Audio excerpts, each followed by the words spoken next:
Before I hung up the phone, I accidentally overheard my daughter talking to her husband, her voice bright and excited. "The old fool signed everything. We're finally getting out of debt." I sat frozen in the kitchen, the phone pressed to my ear as my own child discussed something that made my blood run cold. They didn't know I was listening. They didn't know the line was still connected. And that mistake would cost them everything. I'm truly grateful you're here with me. Before we continue, tell me in the comments, where are you watching from today? I love seeing how far this community reaches. A quick note, some elements in this story are dramatized for storytelling and educational purposes. Any similarities to real people or places are coincidental, but the message behind it is meaningful. I'm 68 years old, and I've built a lot of things in my life. Houses, bridges, a 40-year career, a family. But the hardest thing I ever had to build was a trap for my own daughter. And it started with a phone call I should have hung up. Friday evening, November 15th, 7:30. I tapped the FaceTime icon on my iPhone, still getting used to the damn thing after 40 years of preferring a pencil and paper. Jessica had set it up for me last Christmas. "It's easy, Dad," she'd said. "Just tap here." Her face filled the screen after 2 rings. 38 years old, my daughter. She had her mother's warm brown eyes and my stubborn jawline. "Hey, Dad, happy early birthday to you, too." She laughed. Her birthday was today. Mine wasn't for another month. "Happy birthday, sweetheart. How's your day been?" Busy. Brad's making dinner. I think he's burning something." She glanced off-screen, smiling. "Thanks for the flowers, by the way. Your mother always said yellow roses for November birthdays." I paused. "Oh, those papers you brought last week. The estate planning documents, I signed them. They're on my desk if you need to pick them up." Something flickered across her face. Too fast to read. "Great, thanks, Dad. I'll grab them this weekend. So no rush, just wanted you to know." A clatter in her background. "I should go, dinner's about to be a disaster." "Love you, Dad." "Love you too, honey." She reached toward the screen. I thought I tapped the red button. My thumb hit glass. The image shrank. I set the phone on the arm of Margaret's old recliner and stood to stretch. That's when I heard her voice again, but she wasn't talking to me. "The old fool signed everything." Jessica's voice came through the speaker, bright with something that wasn't affection. "We're golden. Next week we get him into Shady Pines, sell this house, and boom, 1.2 million in our pockets." I froze. My hand found the chair arm gripping until my knuckles went white. A man's voice. "Brad, my son-in-law." "You're sure he didn't read them?" "Dad doesn't read anything I give him. He trusts me." She laughed. Actually laughed. "The lawyer's ready. We file the guardianship petition Monday morning. By Monday afternoon, he'll be in the nursing home, and we'll be free. Your mom would be proud."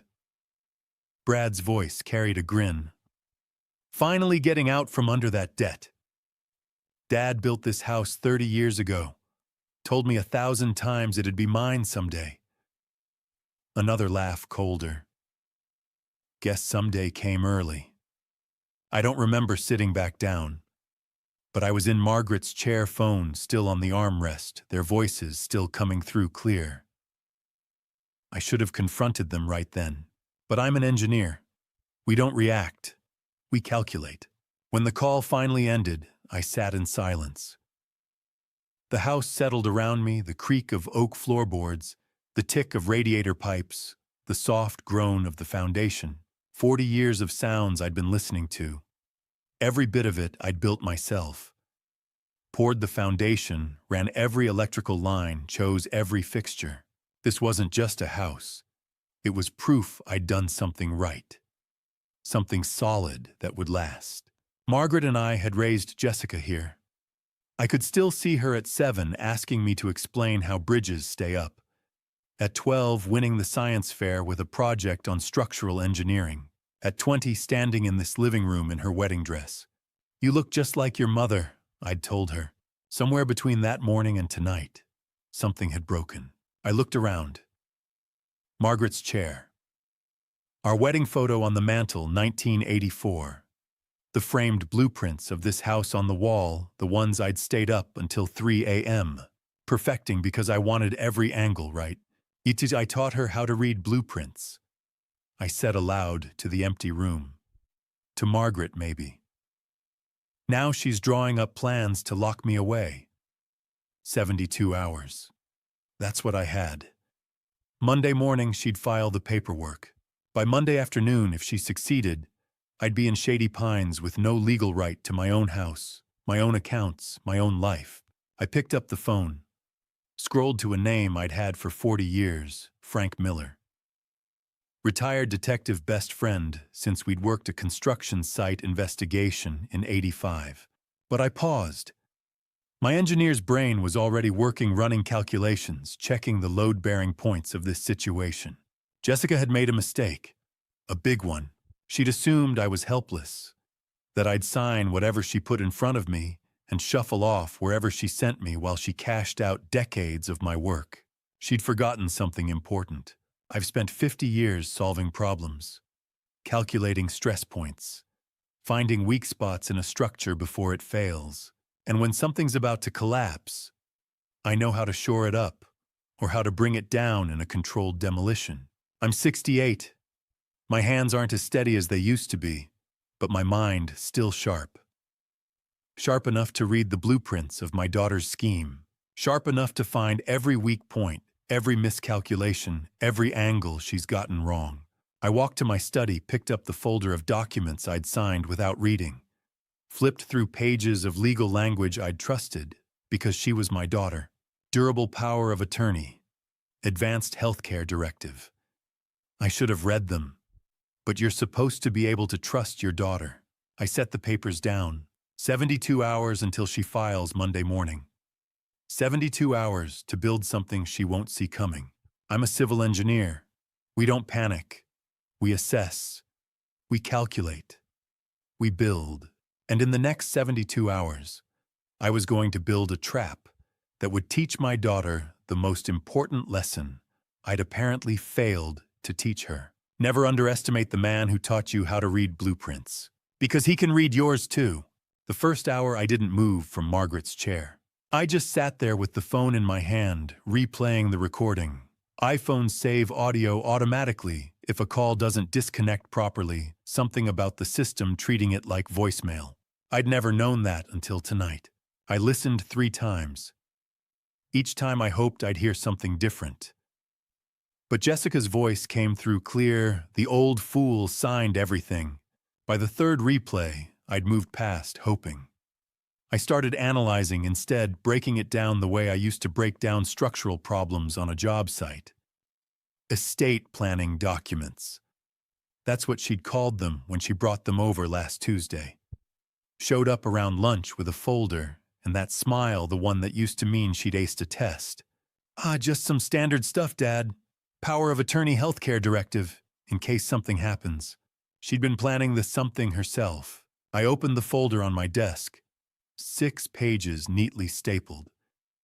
I'd signed the last page without reading the first 5. Why would I? She was my daughter. Page 1, durable power of attorney. Legal language I should have parsed, but didn't. Page 4, my signature blue ink, definitely mine. I recognized the way I still make the H in Hayes, too tall a habit from 40 years of signing blueprints. But the pages bothered me now. I held page 1 up to my desk lamp. The spacing between lines was tighter than page 4. The header, estate planning documents, was in a different typeface than the body text. She'd had me sign page 4. Then she'd attached different pages to the front. My signature was real. The document above it was not. I set the papers down carefully like they might explode. Shady Pines. Brad had said on that recording, the nursing home out past the county line. I'd read about it in the Oregonian last year's state investigation for financial exploitation of residents. The place had stayed open, though. Places like that always do. That's where she wanted to put me. Not because I needed care. Because she needed me out of the way. Monday morning, Jessica had said. We file the guardianship petition. I looked at the calendar on my desk. Today was Friday. That gave me 72 hours. The house creaked around me. 10 o'clock at night, the temperature dropping outside the old timber frame adjusting. I'd heard these sounds for 3 decades. Tonight they sounded different, like the house was asking me what I was going to do. I thought about Margaret. 5 years gone this past March. Cancer took her fast, 6 months from diagnosis to the end. Jessica had come home those last 3 months, moved into the guest room, helped with medications and hospice visits. Back then, I'd thought she was being a good daughter. Now I wondered. Had she been practicing, learning the system, figuring out how guardianship worked, so she'd know how to use it later? I played the recording a 4th time. "Yon $1.2 million in our pockets," Jessica's voice bright and eager. Finally getting out from under that debt. Brad's voice relieved. No, there wasn't another explanation. This was exactly what it looked like. I had 3 choices. First, confront them tomorrow. Show up at their house, play the recording, demand they stop. Problem, they'd know I knew. They'd change tactics, accelerate the timeline. I'd lose the element of surprise. Second, call the police tonight. Report attempted fraud. Problem, what fraud? I'd signed the documents. My signature was real, even if the pages were switched. The recording might not hold up. I didn't have enough evidence yet. Third, do what I'd spent 50 years doing. Assess the problem. Design a solution. Build it carefully, step by step, until it's strong enough to hold weight. I'd designed hundreds of structures in my career. Buildings, bridges, retaining walls. Each one started the same way. Understand the load. Calculate the stress points. Find the materials that could handle the pressure. This would be the same. Except the structure I was building wasn't made of concrete and steel. It was made of evidence, and strategy, and time. 72 hours until Monday morning. 72 hours to become the kind of father I'd never thought I'd have to be. The kind who fights back. I picked up my phone. Scrolled through contacts to a name I'd known longer than I'd been married, Frank Miller. Frank and I went back to 1985, a construction site investigation, where he'd been the detective, and I'd been the engineer, proving the contractor had cut corners on the rebar. We'd become friends over bad coffee and technical drawings. He'd retired from Portland PD 8 years ago, but we still met for lunch once a month. If anyone could help me think through this mess, it was Frank. The phone rang twice before he picked up. Walt. His voice was rough alert despite the late hour. It's 10 at night. What's wrong? I looked at the papers on my desk. At the phone with the recording still saved. At the living room where I'd sat and listened to my daughter plan my destruction. I need you to come over, I said. Now, tonight. Walt, what happened? I closed my eyes. Tried to find words for something I still couldn't quite believe.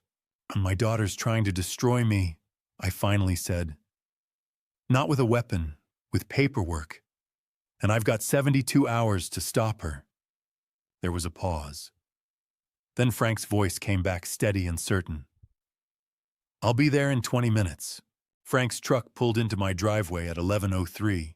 The headlights cut across the living room, and I heard the familiar diesel rattle of his old Ford, the same truck he'd been driving since retirement. He was at my door before I could open it.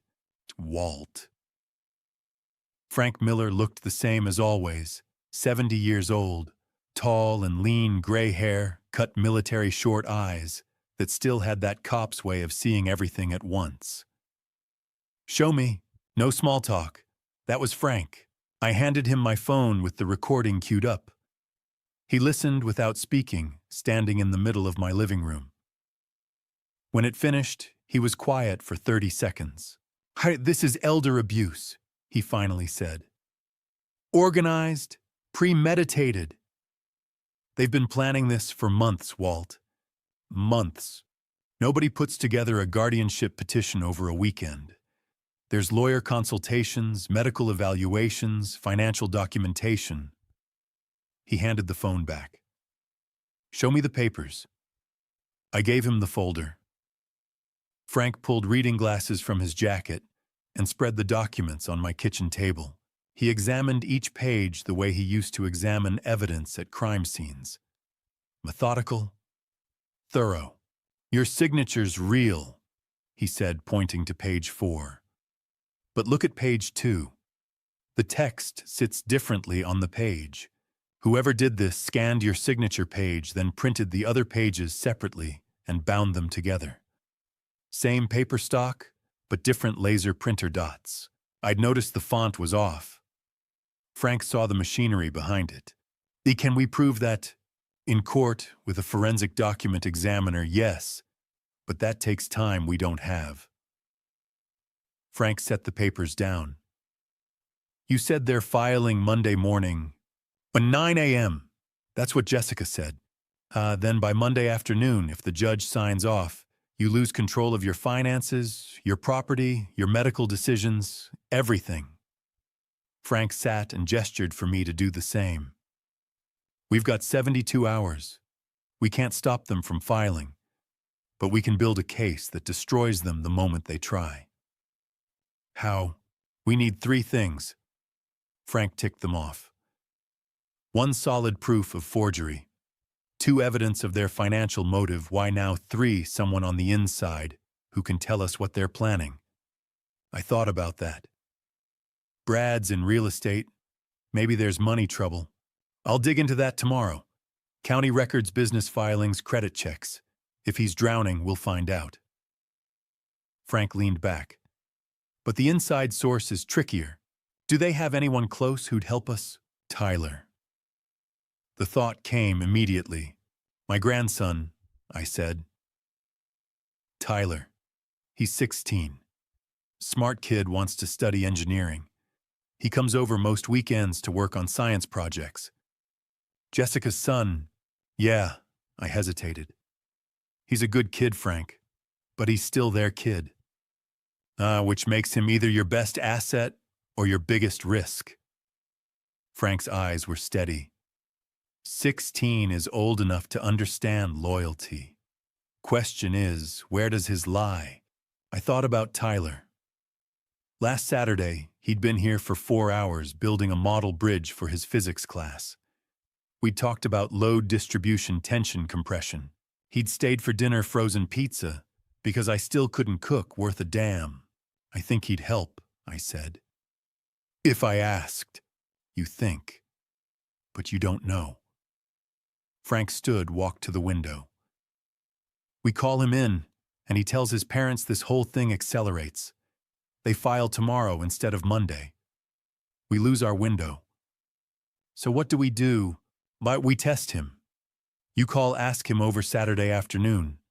Something normal, homework, help, project work, whatever you usually do. You feel him out. See if he's noticed anything strange at home. Frank turned back. You don't tell him what's happening. Not yet. You just assess. Assess, engineering word. Frank knew how to talk to me. I walked to the kitchen window, looked out at the backyard. Margaret's garden was still there, overgrown now, but I couldn't bring myself to tear it out. Roses, lavender, tomatoes every summer.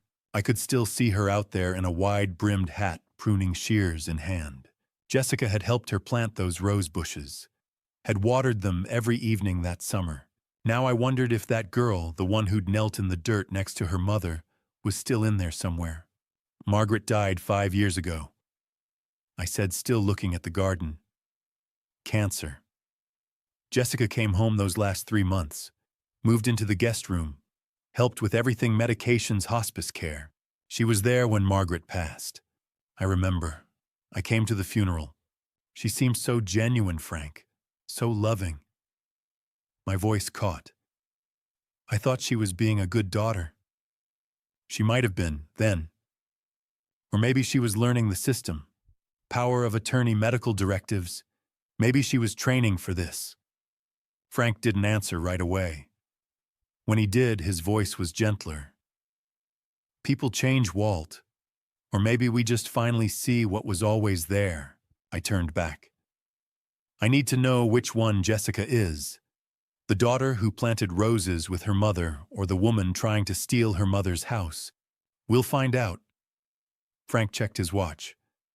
It's almost midnight. You need sleep. Tomorrow morning, I start digging into Brad Morrison Financial's business records court filings. You call Tyler, set up a meeting for Saturday afternoon. Casual, normal.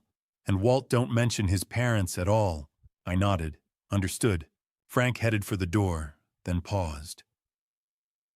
One more thing. If Tyler's not on our side, if he tells them we're out of options, they'll file for emergency guardianship. We'll lose. I know. So make sure you're right about that, kid. After Frank left, I stood in the living room for a long time. The house settled around me, those familiar creaks and groans. I was about to bet everything on a 16-year-old boy's loyalty. A boy I loved, but whose parents were planning to destroy me. Either Tyler would help me survive this, or he'd be the one who finished me off. Saturday morning, I woke at 6, earlier than I had in months. Couldn't sleep knowing Frank was out there digging while I sat waiting. I made coffee, checked my phone every 10 minutes. Finally at noon, Frank called. Now, Walt, I've got what we need. His voice had that flat tone he used when he'd cracked a case. Brad Morrison is drowning. How bad? Bad enough to do something desperate. I heard papers shuffling.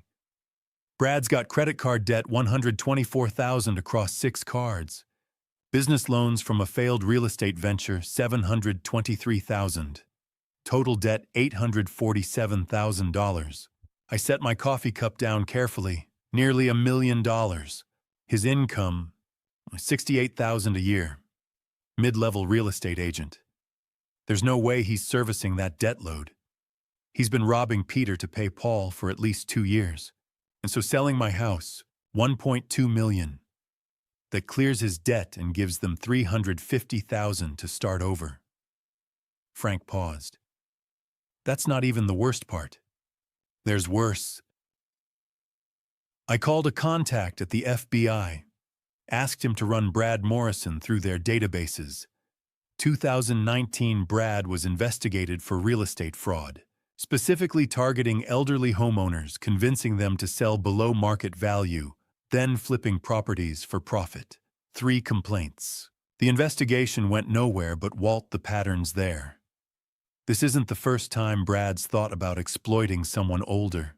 My hand tightened on the phone. He's done this before. He's tried. This time he married into the perfect target. After Frank hung up, I looked at the text I'd sent Tyler an hour earlier. You free this afternoon? Want to show you an interesting physics problem. Tyler had responded immediately. Yes, I'll bike over around 1. Told Mom I'm staying at Jake's house this weekend. That last line. Told Mom I'm staying at Jake's house. Tyler had lied to his mother about where he was going, without me even suggesting it. Maybe that was normal teenage behavior. Or maybe Tyler had reasons to avoid telling Jessica where he'd really be. I walked through the house while I waited. Not aimlessly, deliberately. Room by room, memory by memory. The living room walls, red brick laid by hand over 3 summers in the 90s. Jessica had been 10, 11, 12 during those summers. She'd handed me bricks, asked questions about mortar ratios.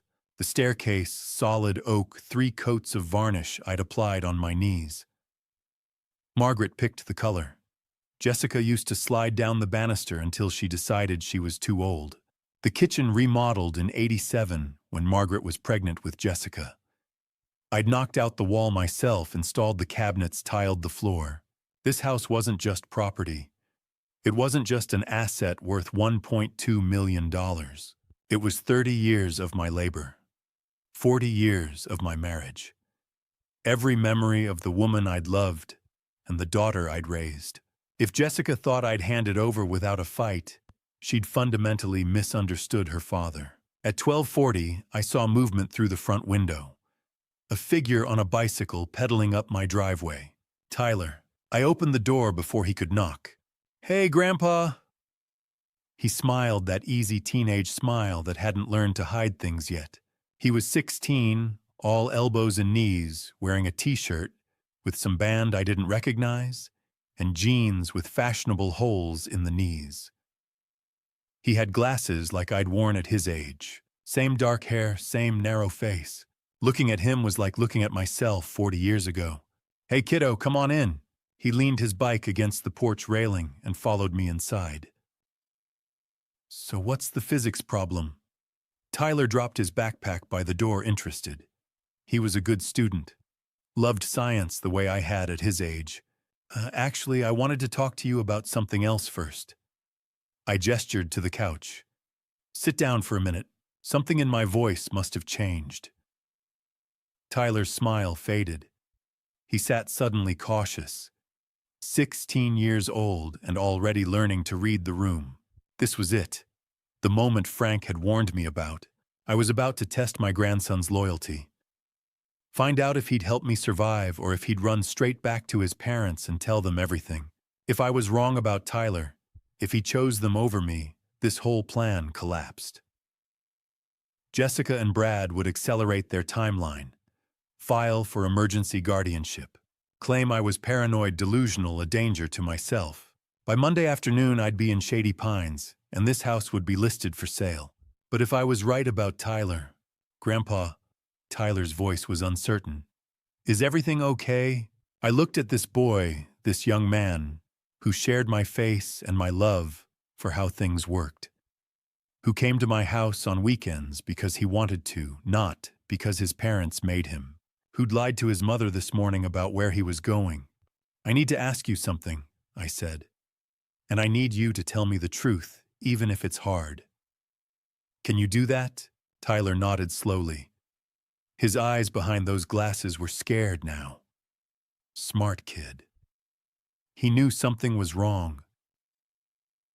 "Have you noticed anything strange at home lately? Your parents acting different, talking about things when they think you're not listening." And just like that, Tyler's face changed. He knew something. I thought the hard part would be hearing my daughter plot against me. Turns out the hard part is sitting across from my 16-year-old grandson, wondering if I'm about to ruin his life by telling him the truth. "Grandpa, can I ask you something about physics?" Tyler leans forward, elbows on his knees, exactly the way I used to sit when I was drafting bridge plans at the kitchen table. "My teacher says Newton's first law is just about inertia, but isn't it really about resistance to change?" I blink. For a moment, I forget about the forged documents, the nursing home, the 72-hour countdown. This is what I miss most about Margaret. She used to say I came alive when someone asked me to explain how the world worked. You're smarter than your teacher," I tell him. "Newton's first law isn't just physics. It's philosophy. An object at rest stays at rest unless acted upon by an outside force. That's not just about motion, it's about systems. About equilibrium. You know what equilibrium means?" Tyler nods, eyes bright. "Balance!" "Right. And you know what breaks equilibrium? Force. External force." I correct. Something from outside the system. Like. I pause, choosing my words carefully. Like when someone tries to move you out of your own house. Tyler's face changes. The brightness fades. He glances at the front door, then back at me. We talk for 30 minutes. I walk him through all three laws: inertia, acceleration, action, and reaction. He asks good questions. He reminds me of myself at that age, hungry for answers, impatient with vague explanations. When we finish, I pour him a glass of water and sit back down. "So," I say, keeping my voice light. "How's school? How's your mom?" Tyler takes a long drink, sets the glass down carefully, centering it on the coaster. "She's been asking me weird questions. What kind of questions? About you. He won't meet my eyes. Like, do you forget things a lot? Do you repeat yourself? Do you ever get confused about what day it is? My chest tightens, but I keep my face neutral. And what do you tell her? I told her no, because it's true. You don't forget anything. He looks up now, frustrated. But she keeps asking. And last week she told me I should start writing things down. Like if you ever do forget something, I should make a note of it. For your health, she said. I nod slowly. Did she say why? She said it's normal for people your age, that we need to keep track just in case. Tyler's hands twist together. But Grandpa, you're not sick. You remember everything. You remember the exact date you poured the foundation for this house. You remember Mom's middle school teachers. You even remember the name of that dog we had when I was 5. Pesca, I say quietly. Yeah, Biscuit. Tyler's voice cracks a little. So why is she acting like you're losing your mind? I stand up, walk to the shelf, where I keep my old tape recorder, the one I used for site inspections back in the 80s. I've transferred the audio from my phone to this device, old school, harder to trace. I press play. Jessica's voice fills the room. Cold, calculated. The guardianship petition goes in Monday morning. Once the judge sees the medical records, it's done. We move him to Shady Pines, sell the house, clear the debt. 48 hours, Brad. 48 hours, and we're free. I watch Tyler's face go pale. He stares at the recorder like it's a weapon. That's Mom. I know. She's talking about putting you in a home, selling this house. I know. Tyler stands up so fast his chair scrapes backward. That's insane. You don't need a nursing home. You don't need a guardian. This is... He stops breathing hard. This is fraud. This is lying. Yes, I say, it is. He turns to me and I see at the exact moment the pieces click together in his head. The questions. The notebook. She wanted me to lie about you. She wanted me to make up stories about you being confused. My fabricated evidence. I confirm. If I ever end up in court, she'll pull out that notebook. She'll put you on the stand and ask you to testify that I'm mentally incompetent. Tyler's hands ball into fists. I won't do it. I know you won't. I walk over, put a hand on his shoulder. But I need more than that, Tyler. I need your help. He looks at me wary now. What kind of help? I reach into my pocket and pull out an old flip phone. The kind nobody uses anymore. The kind that doesn't connect to the family plan, doesn't show up on anyone's account. I bought it this morning with cash. See, I need you to be my eyes and ears, I say. Your parents talk when you're around. They think you're just a kid, so they don't watch what they say. I need you to record those conversations. I need you to send them to me. Tyler takes the phone, turns it over in his hands. You want me to spy on my own parents. I want you to help me protect myself. I keep my voice steady even though my heart is hammering. Tyler, I built this house with my own hands. I raised your mother in this house. I took care of your grandmother in this house until the day she passed. This isn't just property, it's my life. And they're trying to take it. Not because I'm sick, not because I need help, because they're in debt and they see me as a solution. He's quiet for a long time. Then, what if they find the phone? Try hide it. Keep it off unless you're recording. Send the files to this email address. I hand him a slip of paper. Delete them right after. Don't text me, don't call, just the recordings. What if I get caught? You won't, I lie. And if you do, I'll take the blame. I'll say I forced you. He looks at me, and I see fear in his eyes, but I also see something else. Determination. The same stubborn set to his jaw that Margaret used to have when she decided something was worth fighting for. Okay, he says, I'll do it. At 4 o'clock, Tyler gets on his bike and rides home. I watch him disappear down the street, and for the first time in 2 days, I feel something close to hope and something close to shame. I've just turned my grandson into a spy. I've asked a 16-year-old to lie to his parents to sneak around to risk his safety for my sake. Margaret would have hated this. She always said families should protect each other, not manipulate each other. But then again, Margaret never had to fight her own daughter. At 4:15, my phone rings. Frank. "I've found what you need," he says. "Come to my house tonight, 7 o'clock, and Walter, bring a strong stomach. What I dug up on Brad is worse than we thought." I hang up and stare at the recorder still sitting on the coffee table. Newton's third law: for every action, there's an equal and opposite reaction. Jessica pushed. Now I'm pushing back. Frank's living room smells like old coffee and printer ink. When I walk in at 7 o'clock sharp, he's already at the dining table, papers spread out like evidence at a crime scene. "Close the door, Walt," he says. "You're gonna want to sit down for this." I close the door. I don't sit. "What did you find?" Frank finally meets my eyes. In 40 years of friendship, I've seen him deliver bad news before. But tonight, he looks angry. "Walt," he says slowly, "Jessica didn't just forge financial documents. She forged your medical records." The room tilts. I reach for the back of a chair. Frank slides a folder across the table. 6 appointments. March through November. All under your name. All at different clinics around Portland. I open the folder and start reading. March, a memory clinic report, claiming I was confused and forgetful.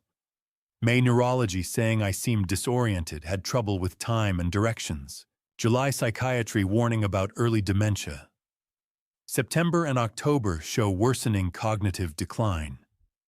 November, 2 weeks ago, a Dr. Patricia Brennan recommends immediate assisted living placement. I read through all 6 pages, my hands shaking. I've never been to any of these places. I know. Frank leans forward. She used the forged power of attorney. Called these clinics, pretended to be calling on your behalf, said you were too confused to come in. They did phone consultations, documented everything, billed Medicare. They never met you. Just took her word for it. I sit down because my legs won't hold me. All 6 calls came from Jessica's cell phone, Frank says. But the records list you as the patient. In court, the judge will see 6 months of documented decline. 6 doctors saying Walter Hayes is losing his mind. I close the folder. She built a fake medical history, step by step. Architecture, Frank says bitterly. You taught her how to plan long-term. I stand. I need to go home. By the time I pull into my driveway, it's 8:15. I go straight to the side yard, to the green trash bin. Tomorrow's Sunday pickup isn't until Monday. I flip the lid and dig through the garbage. Fast food wrappers, junk mail. Then 6 white envelopes barely crumpled. Appointment reminder cards. All addressed to me. Memory clinic. March 15th. Neurology, May 8th. Psychiatry, July 20th. Every single fake appointment. She intercepted them from the mailbox before I ever saw them. I carry them inside and spread them on the kitchen table. They're in good condition. She kept them neat, only threw them out this week because the plan was almost complete. I stare at the 6 cards and remember.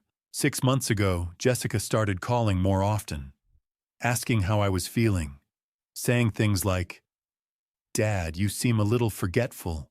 Are you sure you're okay?" I thought she was being a good daughter. She was building a narrative. When I passed every test, remembered everything perfectly, she didn't give up. She just invented the symptoms herself. I push the cards aside and walk upstairs. Margaret's jewelry box sits on the dresser, a wooden box I built 30 years ago, inlaid with cherry and maple. I open it. Her pearl earrings, the silver bracelet, a tangle of necklaces, and an empty velvet slot where her wedding ring used to be. The memory hits sharp. Last summer, Jessica asked to borrow the ring, said she wanted it appraised for insurance. I handed it over without question. She never gave it back. I pull out my phone and search Portland pawn shops, wedding ring, 1.5 carats.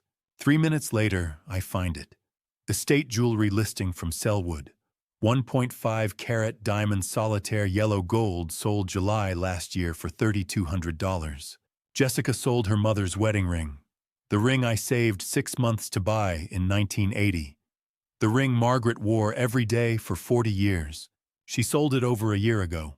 I close the browser. I don't cry. I don't throw anything. I just stand in the bedroom that still faintly smells like Margaret's lavender lotion, and something inside me turns cold and sharp. This wasn't desperation. This was a blueprint. At 9 o'clock, I call Frank. We need a lawyer, tonight. Walt, it's 9 o'clock on a Saturday night. You owe someone a favor, don't you? Call them. I'll pay double.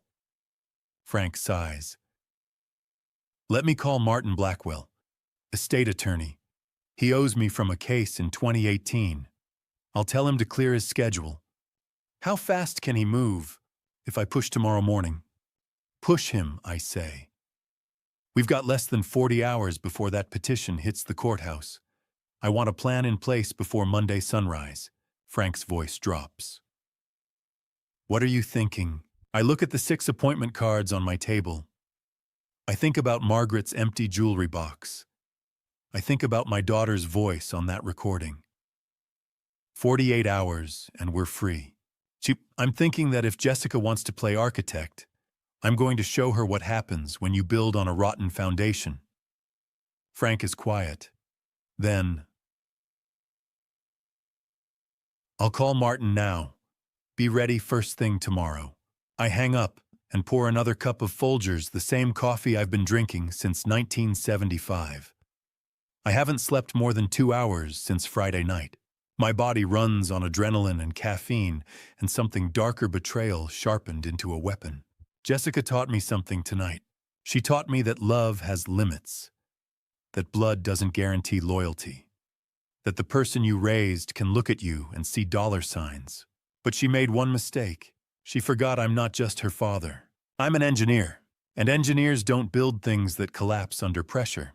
I drain the coffee, rinse the cup, and turn off the light.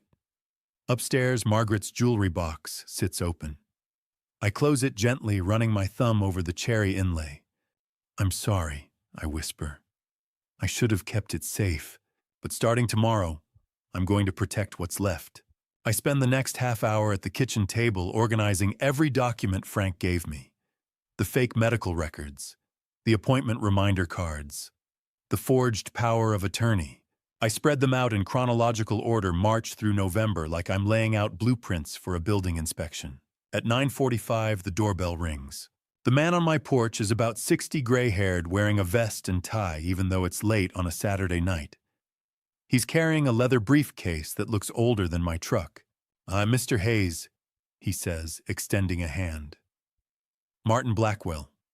Frank called me 2 hours ago and said I owed him. He was right. I shake his hand and let him in. Frank pulls up 30 seconds later, and the three of us sit at the kitchen table. Martin doesn't waste time. He opens his briefcase, pulls out a yellow legal pad, and looks me straight in the eye. Frank sent me your documents this afternoon, he says. What your daughter is doing this is textbook elder abuse. Forged financial documents, fabricated medical records, systematic fraud. The problem is, if she files that guardianship petition Monday morning, she'll have legal control over everything you own before you can fight back, including this house. So what do we do? I ask. Martin taps his pen on the legal pad. We take the house off the table, literally.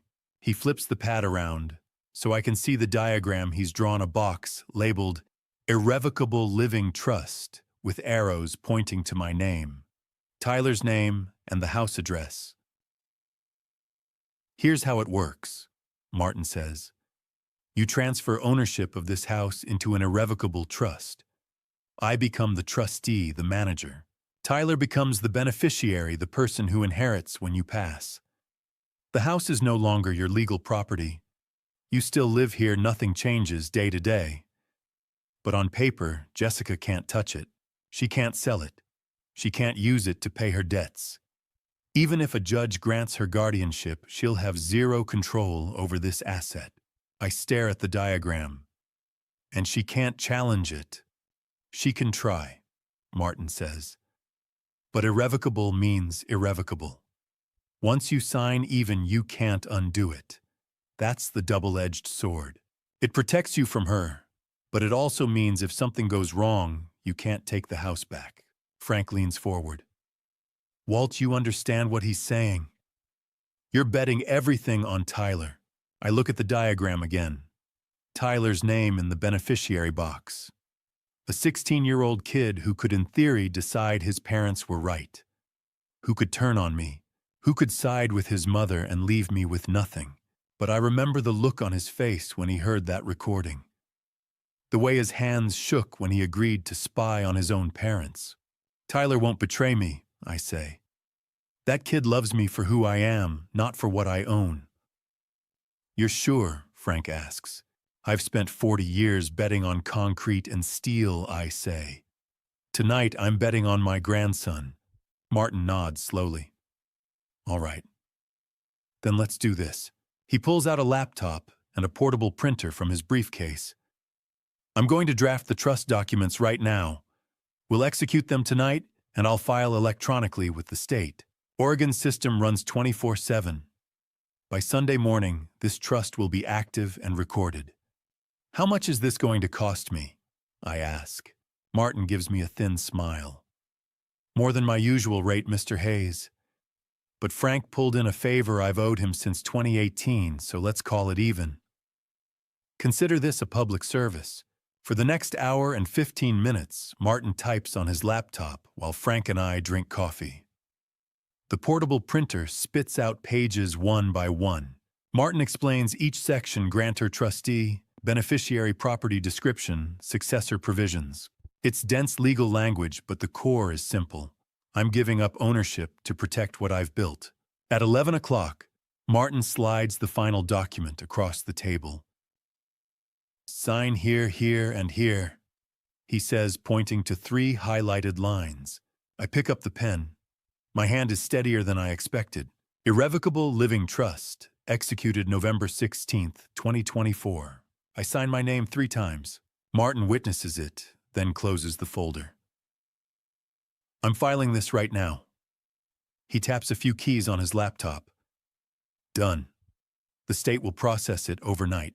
By 8 tomorrow morning, this house legally belongs to the trust. And when Jessica files her petition Monday, I ask. She'll discover the house is no longer yours, Martin says. She'll be furious. She'll try to challenge it. But there's nothing she can do. The trust is ironclad. Frank stands, stretches. When she gets angry, she'll make mistakes. Martin packs up his briefcase and shakes my hand. Mr. Hayes, I've seen a lot of ugly family situations in my career. This one's among the worst. But you've got a solid foundation now. Don't let her knock it down. After they leave, I walk to the back window and look out at the yard. The old swing set is still there, the one I built for Jessica when she was 5 years old. The wood is weathered now, the chain's rusty, but it's still standing. I pushed her on that swing 1,000 times. Every time she'd laugh and shout, "Higher, Daddy, push me higher." Now she's trying to push me. Not up, down. I turn away from the window and head upstairs. I'm running on fumes, 3 cups of coffee, and 2 hours of sleep in the last 48 hours. But I can't stop now. At 11:30, my phone buzzes. A text from Tyler. Grandpa, Mom, and Brad just talked in the kitchen. Mom said a doctor's coming to the house tomorrow morning to evaluate you. Brad said they need medical paperwork before they file Monday. Should I record it? I text back immediately. Yes, record everything. I set the phone down and sit on the edge of the bed. Tomorrow morning, a doctor coming here. An in-person evaluation to back up those 6 fake phone appointments. Jessica's tying up loose ends, but so am I. Frank shows up at 10 o'clock Sunday morning. looking like he just rolled out of a dumpster. His shirt's wrinkled, his hair's uncombed, and he's wearing jeans with a coffee stain on one knee. "What happened to you?" I ask. "Not all this," Frank says, gesturing at himself, "is what you're going to look like in about 4 hours. Confused, disorganized, a man who can't take care of himself." He walks past me into the living room and drops a canvas bag on the couch. "Walt, you need to understand something. That doctor's coming here this afternoon to certify you're incompetent. Jessica's paying her to do it. So you're going to give them exactly what they expect, but we're going to record every word." I sit down slowly. "You want me to act. I want you to survive." Frank pulls a wrinkled button-down shirt out of the bag. "Put this on. Misbutton it. Make it look like you got dressed in the dark." For the next 2 hours, Frank coaches me like a director prepping an actor for opening night. Costume, old shirt, buttoned wrong, loose jeans, that bag around my ankles. Frank makes me tuck the shirt in crooked, so one side hangs lower than the other. Body language, slow movements, slight shuffle when I walk. Eyes that drift around the room like I'm searching for something I can't remember. Speech hesitate before answering, repeat questions back, and "What day is it?" at least 3 times during the conversation. Props leave a coffee cup half full on the counter. Forget to close the refrigerator door, misplace my glasses even though they're on top of my head. "Let's run it," Frank says, sitting down across from me. "I'm the doctor. You're Walter Hayes' confused old man." He clears his throat and switches into a formal tone. "Mr.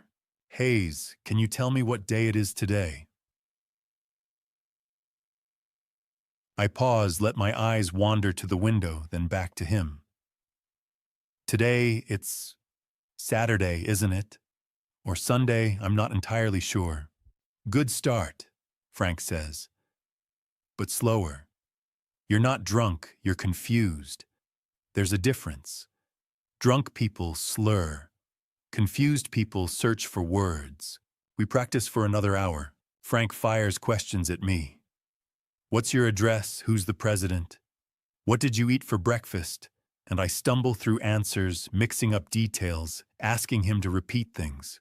It feels humiliating. I'm a man who built bridges, who calculated load stress in my head, who never forgot a blueprint. Now I'm pretending to be too addled to remember my own street name. At 11:30, my phone buzzes. A text from Tyler. Grandpa just heard Mom on the phone. She said, "Dr. Brennan, you're coming at 2 o'clock, right? We need a certificate saying he's not competent. $5,000 like we agreed." I recorded it. I show the text to Frank. $5,000, he says quietly. "That's not a consultation fee. That's a bribe. And so now we have proof," I say. "Well, we have proof she's paying a doctor," Frank corrects. "But we need proof of what the doctor says when she gets here." That's where these come in. He opens his bag and pulls out 3 small devices. The first is a clock, an ordinary wall clock, the kind you'd find in any kitchen. Except Frank unscrews the back and shows me a tiny camera lens embedded in the face. "This goes on the wall behind where you'll be sitting," he says. "It'll capture everything from a wide angle." The second device is a picture frame, another hidden camera. "This goes on the bookshelf angled toward the couch where the doctor will sit." The third is a wireless microphone no bigger than a button. "Han, this goes in your shirt pocket. Clip it to the inside seam. It'll pick up every word anyone says within 15 feet. Frank spends the next 20 minutes installing the cameras and testing the mic. He shows me the feed on his phone, 2 clear video angles, crisp audio. Everything Jessica and the doctor say will be recorded. "Just one rule," Frank says. "Stay calm. Don't break character. Even if they say something that makes you want to explode, you keep playing the confused old man. We need them to hang themselves. At 1 o'clock, I go upstairs and put on the costume. Wrinkled shirt, misbuttoned, loose jeans. I look at myself in the bathroom mirror. I'm 68 years old. I've built hundreds of structures that are still standing across 3 states. I've taught engineering students, mentored young contractors, spent 40 years earning respect in my field. And now I'm standing in my own bathroom, dressed like a man who can't figure out which buttons match which holes, preparing to act incompetent, so my own daughter can't destroy me. Is this how a man's career ends? I stare at my reflection for a long moment. Then I think about Jessica's voice on that recording. Cold, calculated. 48 hours, and we're free. No, this isn't how my career ends. This is how I fight when everything else has failed. I head back downstairs. Frank's doing a final check on the cameras. Ready? He asks. I nod. At 1:45, a black Mercedes pulls up in front of the house. A tall woman steps out from the driver's side, blonde, probably late 50s, carrying a medical bag. She's wearing a blazer and slacks, the kind of outfit that says professional, but not too formal. The passenger door opens. Jessica. She and the doctor exchange a few words on the sidewalk, then start walking toward my front door. Frank steps into the kitchen, out of sight. The cameras are recording. The mic is live. I sit down in the living chair, adjust my crooked shirt, and take a deep breath. The doorbell rings. The show begins. I stand up slowly, shuffle to the door, and pull it open. Dr. Patricia Brennan is shorter than I expected, maybe 5'6", with dyed blonde hair pulled into a tight bun. She's wearing a navy blazer over a white blouse, carrying a leather medical bag that looks expensive. Her smile is professional, practiced. Behind her, Jessica stands on the porch step.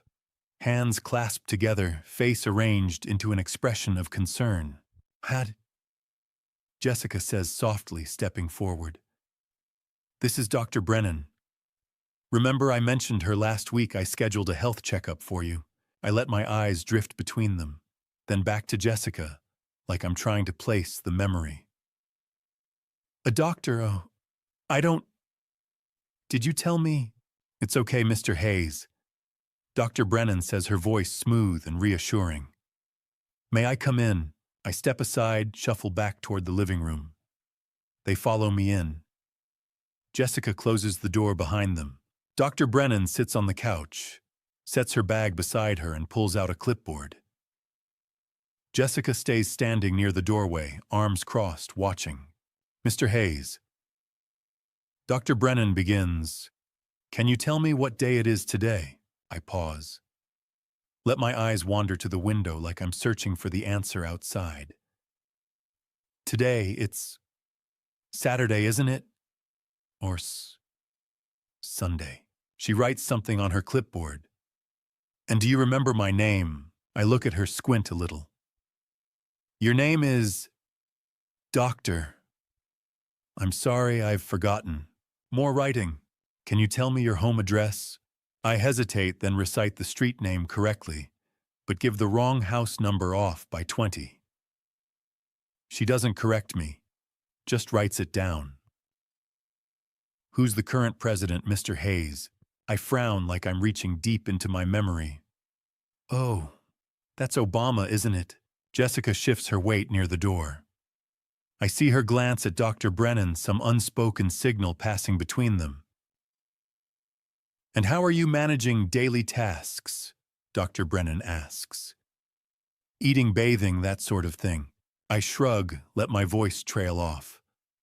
"Sometimes I forget to eat breakfast, or I can't remember if I already ate." Dr. Brennan nods sympathetically and makes another note. Jessica steps forward, now her voice thick with false worry. "Doctor, he's getting worse every week. Last week he left the gas stove on all night. I came over the next morning and the whole house smelled like gas. I'm terrified something's going to happen. I keep my face blank, but inside I'm cataloging the lie. I don't have a gas stove. I installed an electric range in 1987 and haven't touched it since." Dr. Brennan looks up at Jessica, then back at me. "Mr. Hayes, do you remember leaving the stove on I shake my head slowly. I don't think so. Maybe. He doesn't remember, Jessica says, her voice breaking a little. That's what scares me. Dr. Brennan closes her clipboard and stands. Mr. Hayes, I'd like to step outside with your daughter for just a moment. Will you be all right here? I nod, settle back into the chair, like an old man content to wait. They walk out onto the front porch. The door doesn't close all the way. There's a 2-inch gap. I can't see them, but I know the cameras are still recording. And the wireless mic Frank clipped near the door frame is close enough to pick up voices. I sit very still and listen. Jessica's voice quieter now, but still audible. Doctor, can you write a certificate saying he needs assisted living, something I can submit with the guardianship petition? Dr. Brennan's reply is cautious. I'd need to do a more thorough evaluation. These things take time. Had we agreed on $5,000? Jessica's tone sharpens. Here's $2,500 up front. There's a pause. I hear the faint crinkle of an envelope being opened. Then Dr. Brennan's voice lower, smoother. Oh. Well, in that case, I can certainly expedite the paperwork. I'll have a report written by this afternoon. Thank you, Jessica says. I knew I could count on you. Footsteps. The door swings open. Dr. Brennan steps back inside, her professional smile firmly in place. Mr. Hayes, she says, based on what I've observed today, I'm recommending that you be placed in an assisted living facility. You need 24-hour care. It's for your own safety. I let my face crumple a little, like I'm trying to process the words, but can't quite grasp them. Assisted living. What's that? It's a place where people can help you. Dad, Jessica says, moving to my side, resting a hand on my shoulder. A safe place. Dr. Brennan packs up her clipboard and extends a hand. Take care, Mr. Hayes. I shake her hand weakly. She leaves. Jessica stays. She crouches down in front of my chair, takes both my hands in hers. Her eyes are wet, actual tears, or a damn good imitation. Dad, she whispers. I'm so worried about you. I love you. You know that, right? I look at her, let my voice waver. You're a good daughter. She squeezes my hands, stands and walks to the door. I'll call you tonight, okay? I nod. The door closes. I hear her car start the engine fading down the street. I sit there for another 30 seconds just to be sure. Then I stand up, walk to the window, and watch her taillights disappear around the corner. Frank steps out from the back bedroom. She's gone, I say. Frank pulls out his phone, taps the screen, and holds it up. The video feed is crystal clear. Jessica and Dr. Brennan on the porch, the envelope passing between them, the doctor's voice cold and transactional. I can certainly expedite the paperwork. Frank rewinds it, plays it again. The audio is perfect. Every word. Walt. He says quietly, we got her. Bribery. Medical fraud. Criminal conspiracy. This is prosecutable. I pull off the wrinkled shirt, toss it onto the couch, and grab a clean one from the closet. The costume's over. I'm done pretending. Now we just wait for Monday morning, I say. Frank nods. You should try to get some sleep. I will, but I don't. At 8 o'clock that night, my phone buzzes. Another text from Tyler. Grandpa, Mom, and Brad just opened champagne. Mom said, we file at 9 tomorrow morning. By noon, the house is ours. Brad said, finally debt-free. They're laughing really loud. I recorded it. I read the message twice, then set the phone down on the kitchen table. Frank looks at me from across the room. You gonna be able to sleep tonight? I shake my head. No, but that's all right. Why's that? I look out the window at the dark street, the porch light casting long shadows across the yard.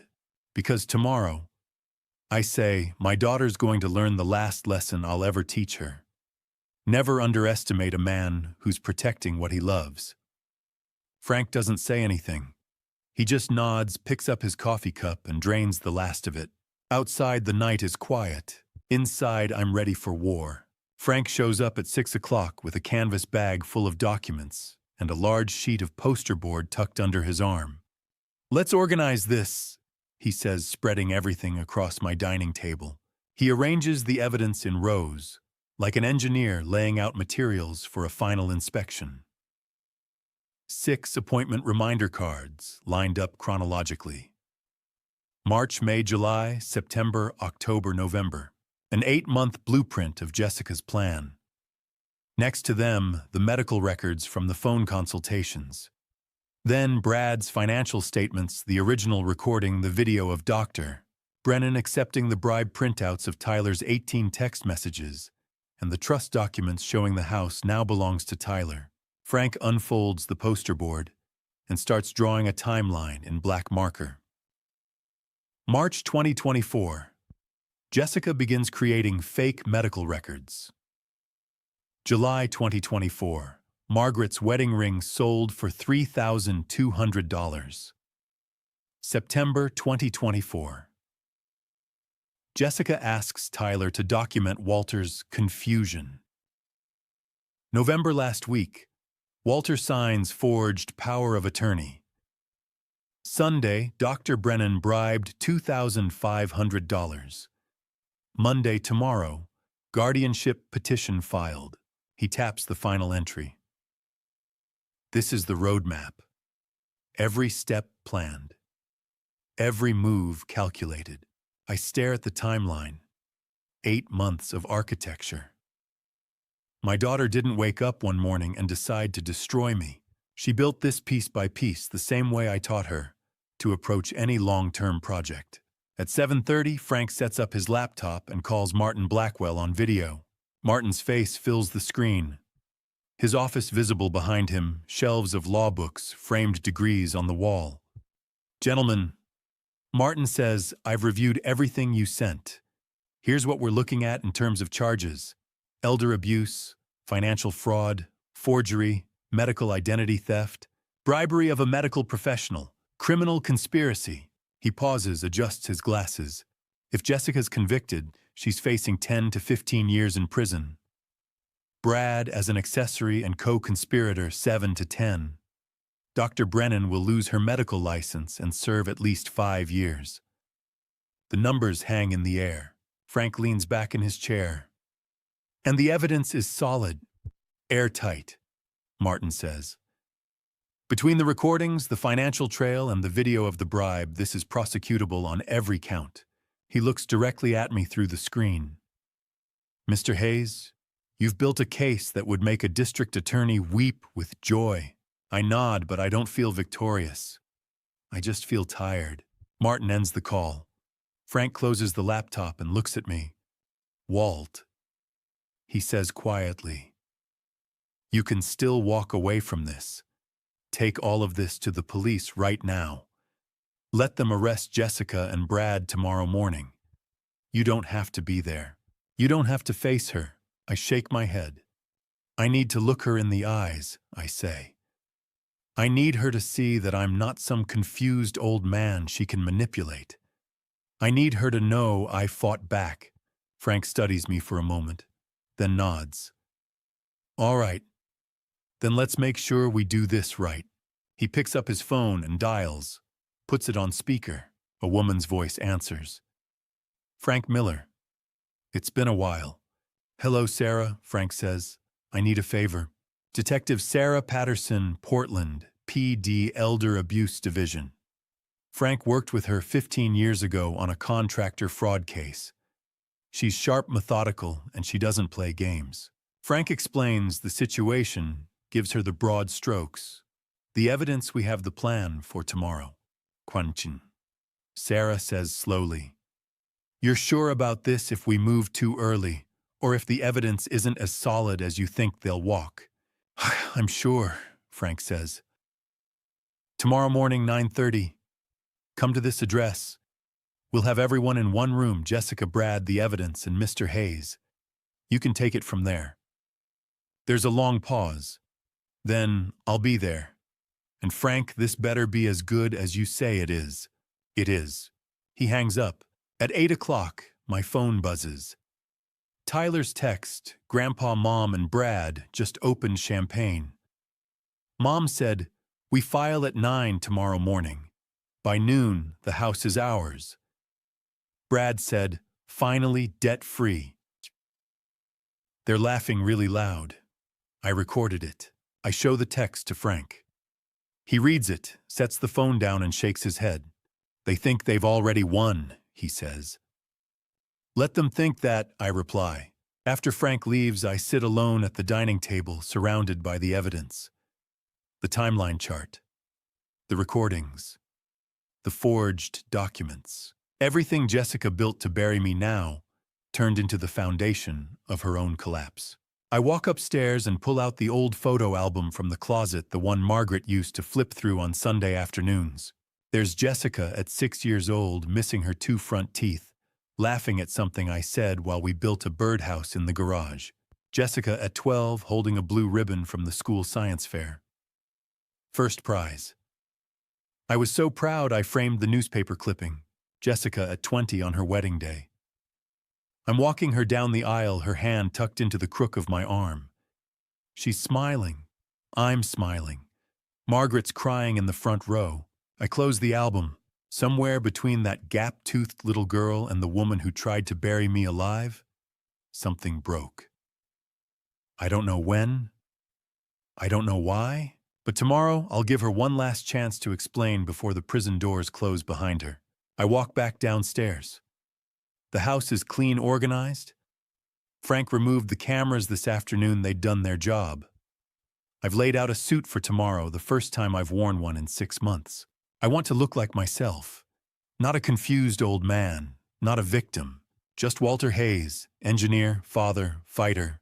At 10 o'clock, I lie down on the bed, the same bed Margaret and I shared for 35 years. The room still smells faintly like her lavender lotion even after all this time. I whisper into the dark. "Margaret, if you're watching this, what would you say?" I can almost hear her voice. Soft, steady. "Do the right thing, Walt. Protect Tyler.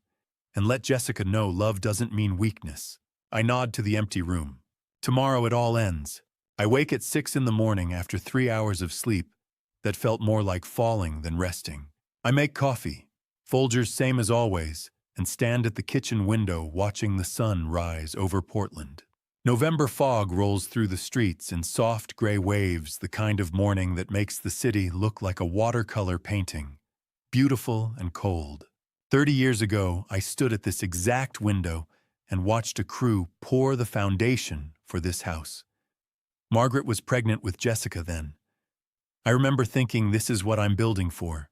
A family, a future, something solid. I take a sip of coffee. It burns going down. At 7:15, my phone buzzes. A text from Tyler. "Grandpa, Mom told me to stay home from school today. She said, 'We're going to have good news soon.' I told her I wanted to come see you first. She said, 'Okay, that my friend Jake can pick me up from your house and take me to school after.' I'm biking over now. Are you ready?" I text back, "I'm ready. Are you?" 3 dots. Then yes. "I love you, Grandpa." I stare at the screen. Tyler hasn't said those words to me since he was 12 years old. 4 years of silence. And now on the morning, everything falls apart. He says it. I set the phone down before I start shaking too hard to hold it. At 7:45, there's a knock at the door.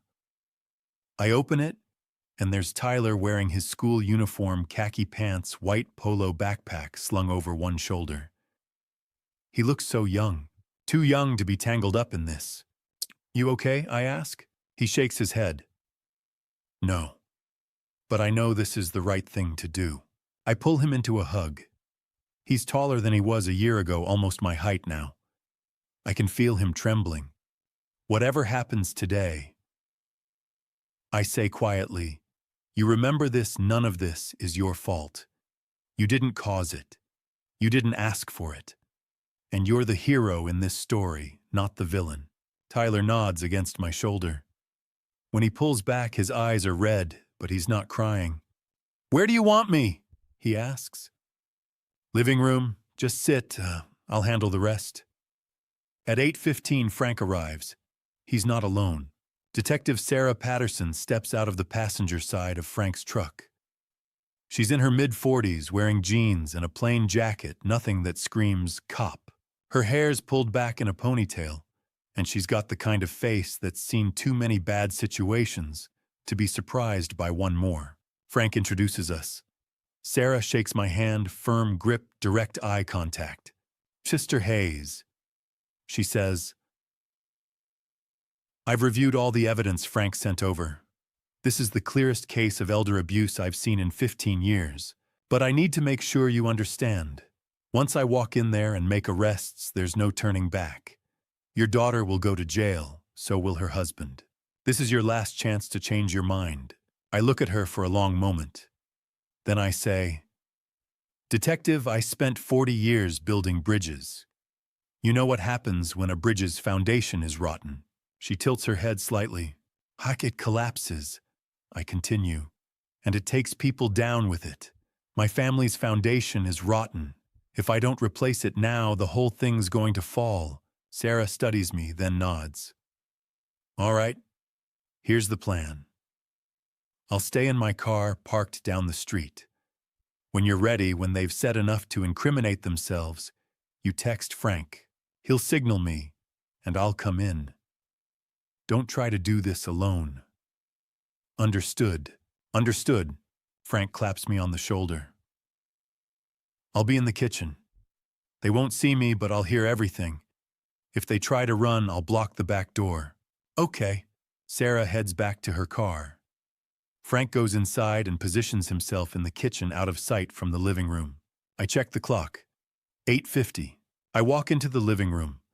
It's spotless. I cleaned it last night, arranged the furniture, made sure everything was in order. It looks less like a home and more like a courtroom. Tyler's sitting on the couch, hands folded in his lap, staring at the floor. I sit down in Margaret's chair, the one she used to curl up in on Sunday afternoons, with a book and a cup of tea. My hands are shaking. I try to steady them, but I can't. Tyler reaches over and takes my hand in his. You're so strong, I whisper. I'm proud of you. He squeezes my hand and doesn't let go. At 9 o'clock, the doorbell rings. I stand, take a breath, walk to the door and open it. Jessica's standing on the porch, dressed in a black blazer and slacks. Her hair pulled back in a tight bun.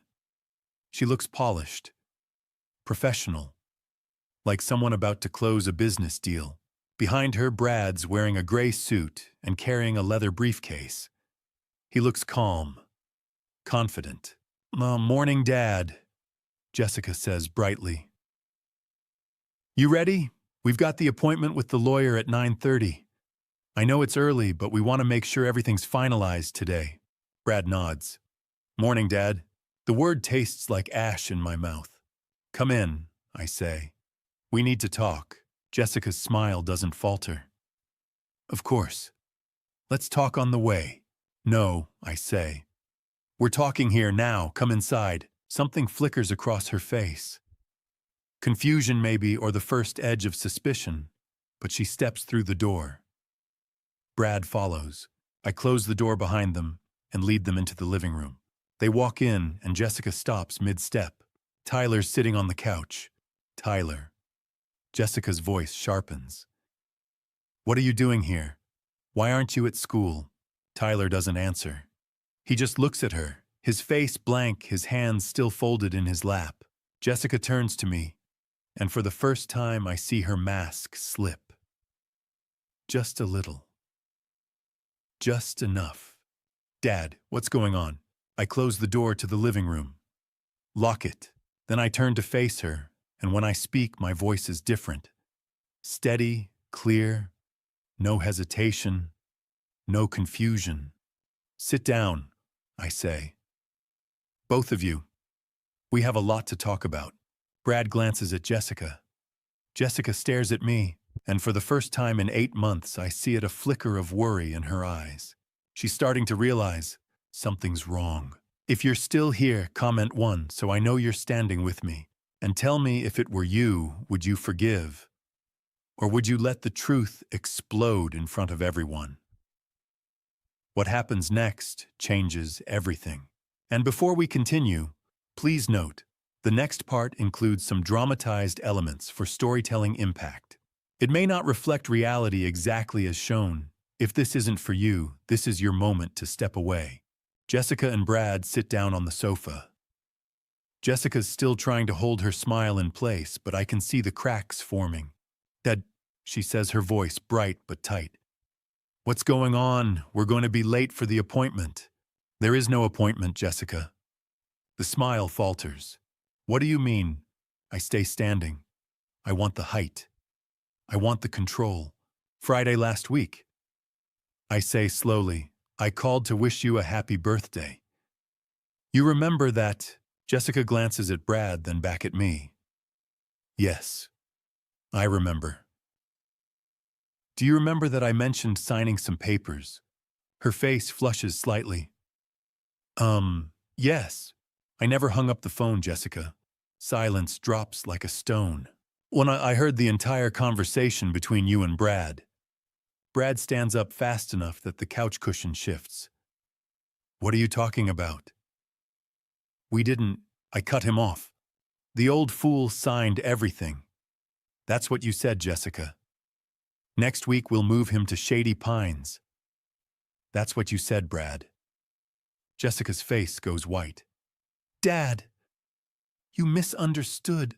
"How did I?" I reach into my pocket and pull out a folded piece of paper. I unfold it slowly, deliberately. It's the transcript Frank printed out for me, every word of that conversation time-stamped. I set it on the coffee table. Jessica stares at it like it's a live grenade. I reach into the drawer of the side table and pull out the 6 appointment reminder cards. I don't describe them. I don't explain them. I just set them down on the coffee table in a neat row, one by one. March, May, July, September, October, November. These, I say, are 6 medical appointments you arranged by impersonating me. I never went to any of these places. You created a fake medical history over 6 months. He's confused. He can't remember. He's not capable of living alone. As I set down the last card, I watch Jessica's face. She stops breathing. Her hands start trembling. She knows. She knows I know everything. And Dad. Her voice shakes. That was because... Because what? I lean forward. Because you needed evidence to convince a judge I was incompetent. Jessica opens her mouth. Nothing comes out. From the couch, Tyler speaks. His voice is quiet, but it cuts through the room like a blade. "Mom made me write down every time Grandpa was confused. But he was never confused. She made me lie." Jessica whips around to face him. "Tyler, you told him." Tyler looks her right in the eye. "Yes, because I love him. And you, Mom, I don't know who you are anymore." Jessica's face crumples. Brad's on his feet, now red-faced, jabbing a finger at Tyler. "You little..." "Sit down." My voice is ice. Brad freezes. I turn back to Jessica. "Sunday afternoon, you brought Dr. Brennan to this house. You paid her $2,500 to write a fake evaluation. I have proof. Video and audio." Frank steps out of the kitchen holding a tablet. He taps the screen, then turns it toward Jessica and Brad. The video plays. Clear as daylight. Jessica on the front porch, handing Dr. Brennan an envelope. The rustle of paper. Dr. Brennan's voice smooth and transactional. "Okay. I'll have the report written by this afternoon." Brad explodes. "You set us up, you..." "Yes," I say calmly. "I did." I let that hang in the air for a moment. Then I continue. Now about this house." I gesture around the living room. The house you were planning to sell to pay off Brad's $847,000 in debt. I have bad news for you. Jessica's eyes widen. I transferred ownership of this house into an irrevocable trust. The beneficiary is Tyler. This house doesn't belong to me anymore. It belongs to your son, and you can't touch it. Jessica's whole body sags. She looks like someone just pulled the ground out from under her. Dad. Her voice is barely a whisper. What did you do? I protected what I built. I sit down in Margaret's chair across from them. I'm tired. So tired. But I'm not done. I built this house with my own hands, I say. Your mother picked out the paint colors for every room. I thought this house would be your inheritance. I thought it would be something you'd want to keep to pass down to Tyler. But you didn't want a legacy. You just wanted cash. Jessica's crying now. Real tears, not the fake ones from Sunday. You don't understand, she chokes out. We're drowning in debt. We had no other choice. You could have asked me for help. She stares at me. You could have come to me and said, Dad, we're in trouble. We need help. I would have helped you, Jessica. I would have figured something out. But you didn't ask. You decided it was easier to bury me alive and take what you wanted. Her face twists. I'm sorry. I'm so sorry. Do you remember your mother's wedding ring? Jessica blinks, thrown by the sudden shift. The one you borrowed last year. I continue to get it appraised for insurance. Her mouth opens, closes. I found the receipt, Jessica. You sold it. $3,200. She doesn't deny it. She just sits there, tears streaming down her face. That ring, I say quietly, is the one I gave your mother 40 years ago. I saved for 6 months to buy it. She wore it every single day until the day she died, and you sold it like it was a piece of junk at a yard sale. Jessica covers her face with her hands. Brad suddenly stands. That's it. We're leaving. You can't prove anything, old man. I look up at him. My voice is cold, flat. Sit down. I don't have to listen to you. Detective Patterson. I call out, please come in. The front door swings open. Detective Sarah Patterson steps into the living room, wearing her full uniform badge glinting on her chest. Behind her are 2 other officers in uniform. Brad's face goes gray. Sarah looks at Jessica and Brad with the calm, professional expression of someone who's done this 1,000 times. Jessica Hayes Morrison, she says. Brad Morrison, you're both under arrest for elder abuse, financial fraud, forgery, and bribery of a medical professional. She steps forward, pulling a pair of handcuffs from her belt. You have the right to remain silent. Anything you say can and will be used against you in a court of law. You have the right to an attorney. If you cannot afford an attorney, one will be provided for you. Jessica doesn't move. She just stares at the handcuffs like she can't believe they're real. Brad tries one last time. This is insane. We didn't... Turn around, Mr. Morrison, Sarah says. Hands behind your back. One of the officers steps forward and cuffs Brad. He doesn't resist. He just stands there, face red, jaw clenched. Sarah turns to Jessica. Miss Hayes Morrison. Jessica finally looks up. Her mascara is smeared. Her hair's fallen out of the bun. She looks small, broken. Stand up, please, Sarah says gently. Jessica stands on shaking legs. Sarah cuffs her wrists behind her back. I watch it all happen. I don't feel victorious. I don't feel relieved. I just feel tired. Tyler's sitting beside me, gripping my hand so hard his knuckles are white. It's okay, I whisper to him. It's over now. Sarah nods to the other officers, and they start leading Jessica and Brad toward the door. Jessica turns back one last time, looking at me over her shoulder. Dad, she says, her voice breaking. I really am sorry. I don't answer. The door closes behind them, and just like that, it's over. Brad's shouting before the handcuffs are even on. This is a trap, he yells, twisting towards Sarah. That old man set us up. This whole thing is... Sarah's voice cuts through calm and professional. Mr. Morrison, all the evidence we've collected was obtained legally. You have the right to remain silent. I strongly suggest you use that right. Brad's face goes redder, but he shuts his mouth. I look at Jessica. She's not shouting. She's not fighting. She's just sitting on the couch, perfectly still, staring at me. Tears stream down her face, but she doesn't wipe them away. "Dad," she whispers. "You're really doing this to me?" I meet her eyes. "No, Jessica. You did this to yourself." One of the officers, young guy, maybe 35, nameplate says. Ramirez steps forward and pulls Brad's arms behind his back. The handcuffs click into place. Brad jerks forward, trying to pull away. "Hey, I'll sue," Brad shouts.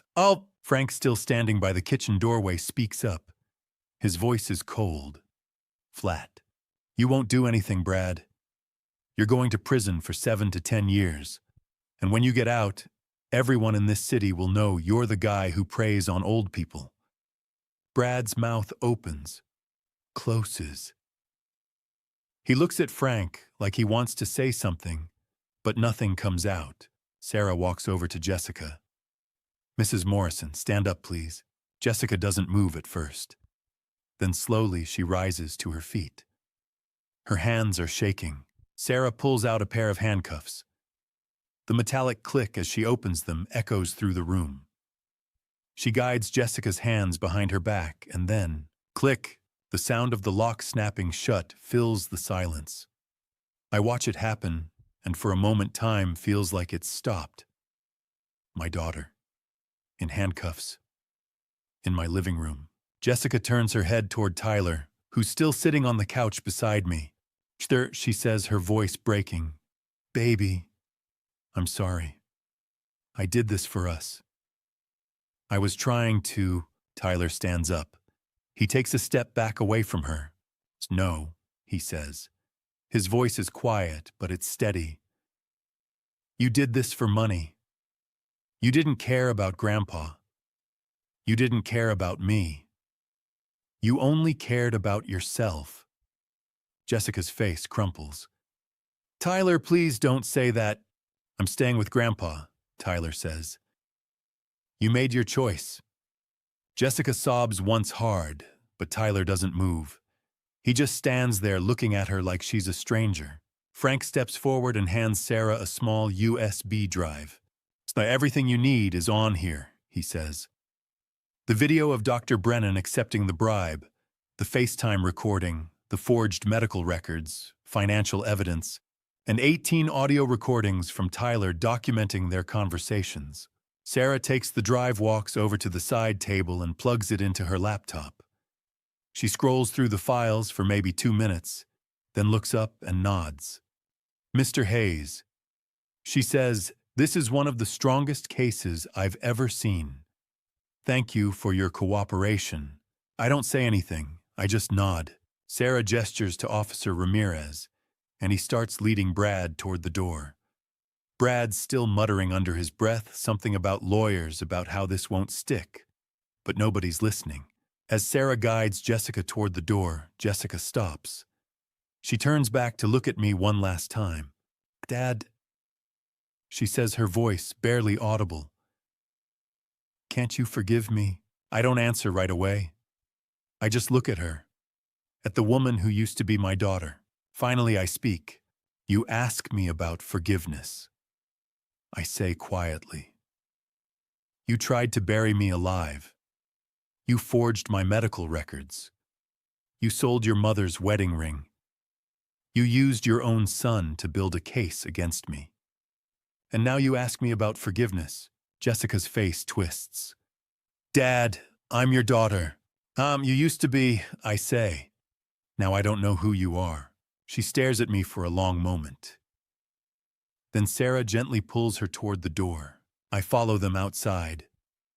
2 police cars are parked at the curb, one for Jessica, one for Brad. A few neighbors are standing on their porches, watching. Mrs. Gable from across the street. The Harpers from 2 doors down. They're not saying anything, just watching. Officer Ramirez opens the back door of the first car and guides Brad inside. Brad's still trying to talk, but Ramirez shuts the door on him. Sarah opens the second car and helps Jessica into the back seat. Jessica doesn't look at me again. She just stares straight ahead, her face blank.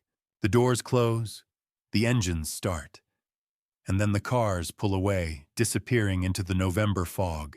I stand on the porch for a long time, watching until I can't see the taillights anymore. Sarah walks over to me. "Mr. Hayes, we'll also be arresting Dr. Brennan this afternoon. She'll lose her medical license and face up to 5 years in prison." I nod. "Good. She deserves it." Sarah gives me a small, professional smile. "You'll hear from us soon about next steps. Take care of yourself." She gets into her car and drives away. I walk back inside. The house is quiet. Too quiet. Tyler's sitting on the couch, his head in his hands.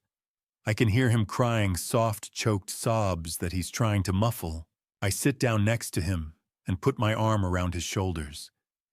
He leans into me and I just hold him. I don't say anything. There's nothing to say. The wall clock ticks. Outside, a car drives by. Life goes on. Frank's still standing by the window looking out at the street. "Walt," he says quietly, "you did the right thing. But you know that from now on, everything's going to be different." "I know it," I say. "What do you need?" "Time," Frank nods. He picks up his jacket from the chair, walks over and squeezes my shoulder once. Then he leaves. Tyler and I sit there in the silence. At 11 o'clock, my phone buzzes. I pull it out. A text from an unknown number. "Mr. Hayes, this is the law office of Davidson and Pierce. We have been retained to represent Jessica Morrison. We have been notified of her arrest. Please do not contact our client directly. All communication should go through our office." I stare at the message for a moment. Then I delete it. I set the phone down on the coffee table. Tyler looks up at me, his eyes red. "What was that?" "Her lawyer," I say. "What are they going to do?" I lean back in the chair and close my eyes. "They're going to fight," I say. "And so are we. The legal battle is just beginning." At 2 o'clock, my phone rings. Detective Patterson. "Mr. Hayes." She says, "I wanted to update you. Jessica's being interrogated right now. She's admitted to some of the charges, but she's blaming most of it on Brad. Says he forced her into it." I close my eyes.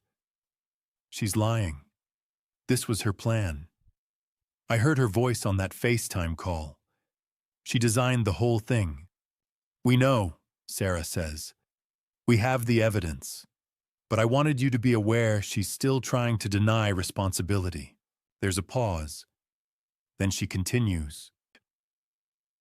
"Brad, on the other hand, confessed to everything.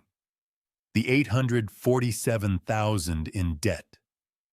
Convincing Jessica to sell your house. Bribing Dr. Brennan. He's already asking for a plea deal, hoping for 5 years instead of 10.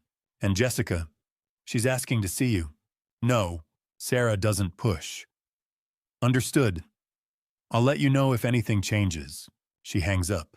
I sit there for a long time, staring at the phone in my hand. At 3 o'clock, I go back inside. Tyler's still on the couch exactly where I left him this morning. He hasn't moved. He's just sitting there staring at the wall. "Tyler," I say gently. "Have you eaten anything?" He shakes his head. I walk into the kitchen and make a sandwich. Ham and cheese, Tyler's favorite since he was 6 years old. I put it on a plate, grab a glass of water, and bring it over to him.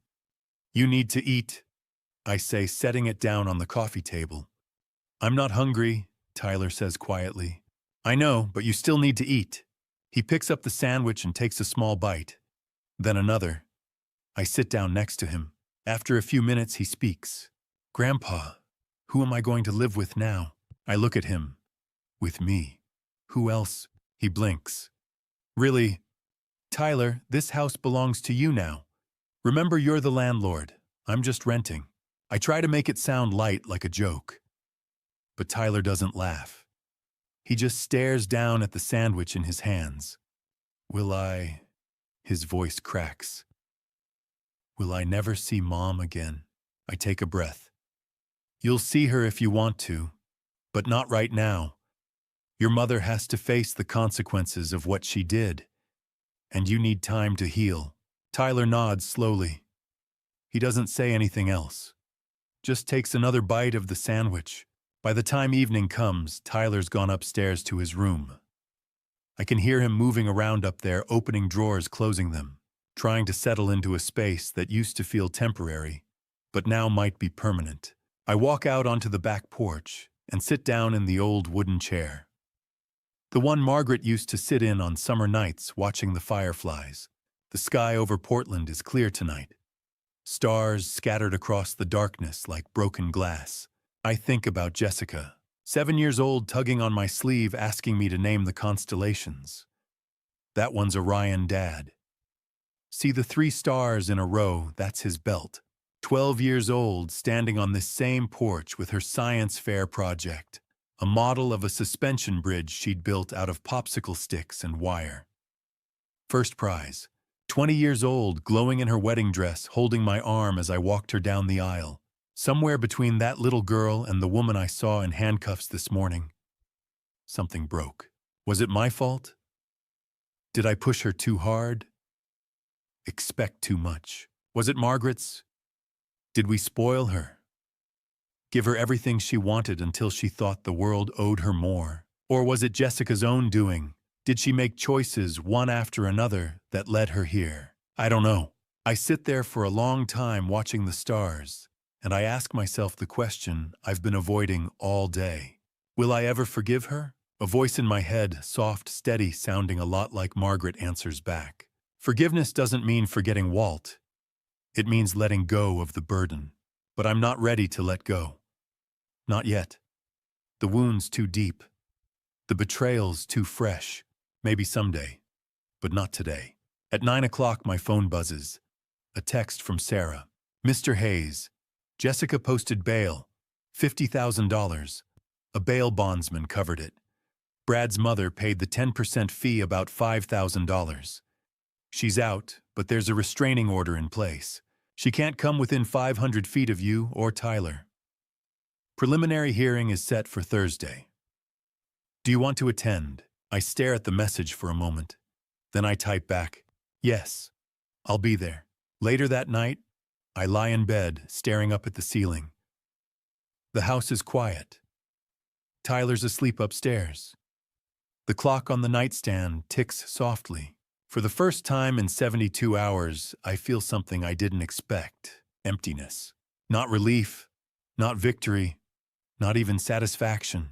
Just emptiness. I saved the house. I saved myself. I saved Tyler. But I lost my daughter. And I don't know if I'll ever get her back. Or if I even want to. Thursday morning, November 21st. 10 o'clock. Multnomah County Courthouse. I walk in with Frank and Tyler. The building smells like old wood and floor polish. We sit in the 3rd row. Up front at the defendant's table, Jessica and Brad sit in orange jumpsuits. They haven't been given civilian clothes, yet this hearing was scheduled too fast. Jessica's hair is pulled back in a messy ponytail. No makeup. She looks 10 years older than she did on Monday. Judge Carol Whitfield enters. She's maybe 58, gray hair, cut short expression that says she's seen every excuse in the book.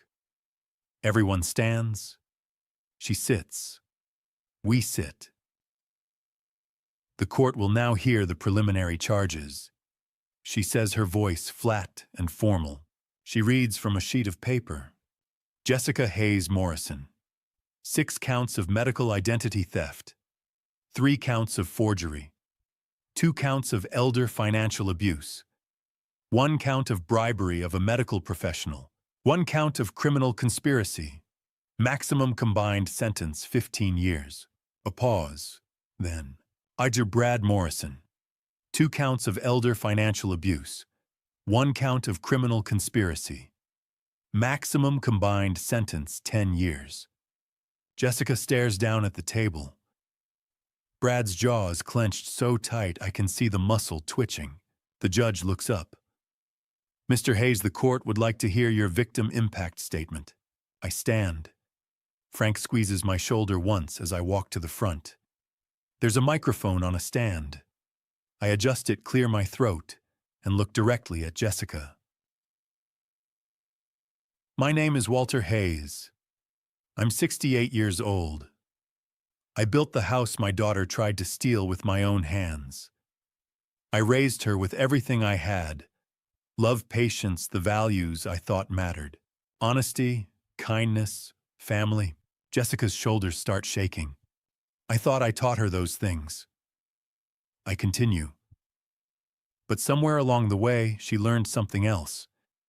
She learned how to lie, how to manipulate, how to betray the people who love her. I take a breath. I don't know where I went wrong. Maybe I pushed too hard. Maybe I didn't push hard enough. But I know this: if I hadn't fought back, I would have lost everything. Not just my house, my dignity, my freedom, my legacy. I look at the judge now. She didn't just try to take my property. She tried to erase me. I'm asking this court to hold her accountable under the full extent of the law. I step back. My hands are shaking, but I keep them at my sides. Thank you, Mr. Hayes, the judge says. Then she looks at Tyler. Tyler Morrison. The court understands you have something to say as well. Tyler stands. He's trembling. Frank puts a hand on his back, steadying him. Tyler walks to the microphone, and for a moment I think he's going to freeze. But he doesn't. My name is Tyler Morrison. He says, his voice quiet but clear.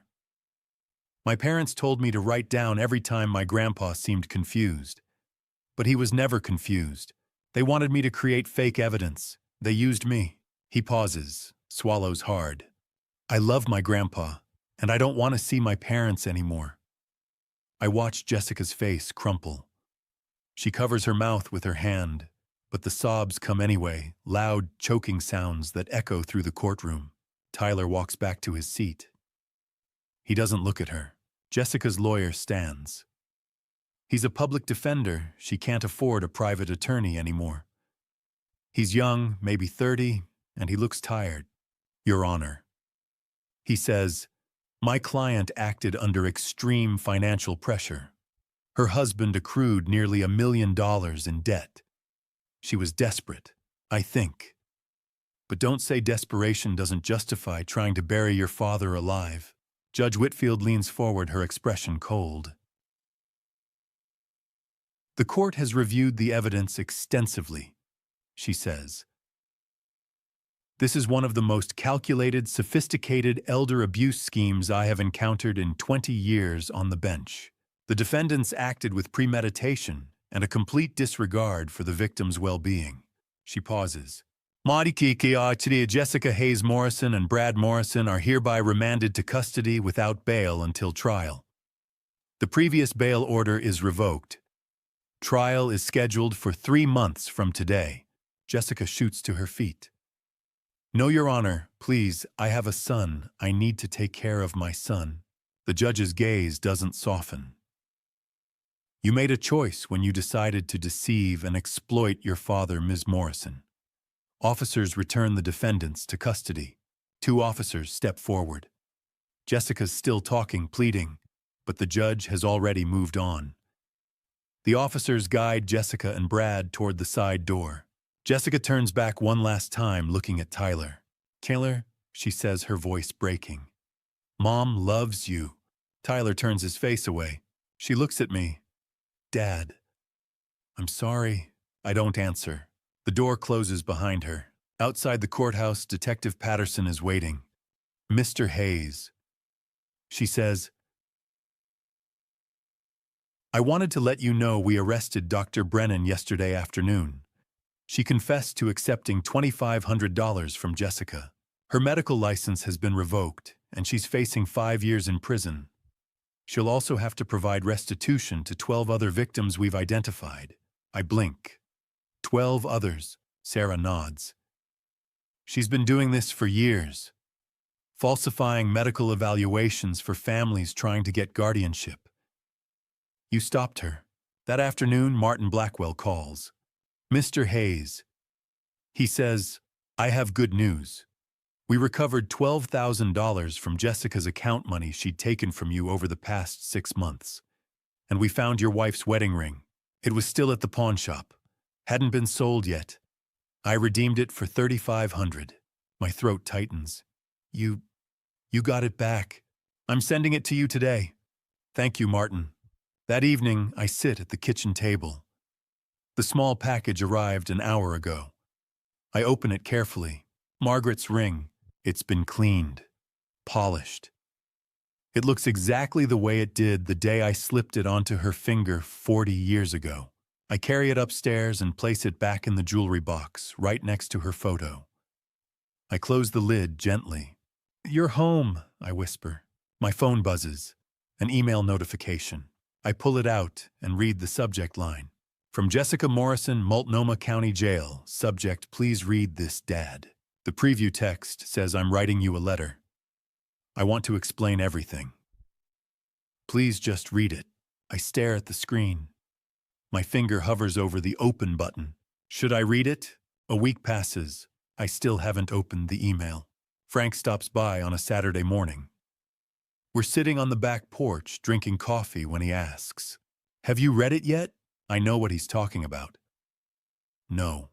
Are you going to? I set my cup down. I don't know. If I read it, I'm afraid I'll soften. If I don't, I'll spend the rest of my life wondering what it said. Frank nods slowly. That's a hell of a choice. Yeah, he doesn't push. That's one of the things I've always liked about Frank. He knows when to talk and when to shut up. That weekend, when Tyler's upstairs doing homework, I sit down in the living room and pull out my phone. The email's still there, unread. I tap it open. The letter is 3 pages long, handwritten, scanned and sent through the prison's email system. Jessica's handwriting is small and careful, like she was trying not to waste space. I start reading. Dear Dad, I know sorry isn't enough to make up for what I did. I know you can't forgive me. But I need you to know this. I didn't start out wanting to hurt you. I stop. Take a breath. Keep reading. 18 months ago, Brad lost $500,000 in a bad real estate deal. We were facing foreclosure. I panicked. I thought if I could sell your house, we'd clear the debt, and then I'd buy you a smaller place, something easier to manage, more comfortable. I told myself I was helping you. Downsizing, reducing your burden, but somewhere along the way, the plan got darker. I started cutting corners. I started lying. And the worst part is, I started believing my own lies. I convinced myself you really were confused, that you really did need help, that I was doing the right thing. I close my eyes for a second. Then I keep going. The ring. Dad selling Mom's ring was the worst thing I ever did. I was desperate. I needed the money fast, and it was the only thing I had that was worth anything. But every night since then, I've seen her face in my dreams. I think she'll never forgive me. And I don't blame her. My throat tightens. I force myself to keep reading. I'm sorry for what I did to Tyler. I'm sorry I turned my own son into a spy. I'm sorry I used him to build a case against you. I don't deserve to be his mother. Dad, I'm not asking you to forgive me now. I know I don't deserve it, but maybe someday, 5 years, 10 years from now, you'll be able to look at me and see more than just a traitor. Maybe you'll see the daughter who used to love you. I accept this punishment. I deserve it, but I still love you. Even if you don't believe me, it's true. Love, Jessica. I set the phone down. For a long time, I just sit there. Part of me is furious. She's still trying to justify it. I thought I was helping. What kind of nonsense is that? Part of me is in pain. This is still my daughter.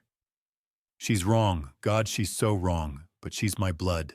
And part of me is just tired. I'm 68 years old. I'm too old to carry this kind of anger around. But I'm not ready to forgive her. Not yet. I don't reply to the letter. But I don't delete it either. I print it out, fold it carefully, and put it in the bottom drawer of Margaret's old desk, the one where she used to keep her diary. Someday, maybe I'll be ready to forgive her. But not today. That evening, Tyler comes downstairs. "Grandpa," he says quietly. "Did you read Mom's letter?" I look at him. I did. Do you want me to read it?" I think about it for a moment. Then I shake my head. "That's up to you, Tyler. If you want to, I'll give it to you. But you don't have to." Tyler's quiet for a long time. Then he says, "Not yet. Maybe when I'm older." I nod.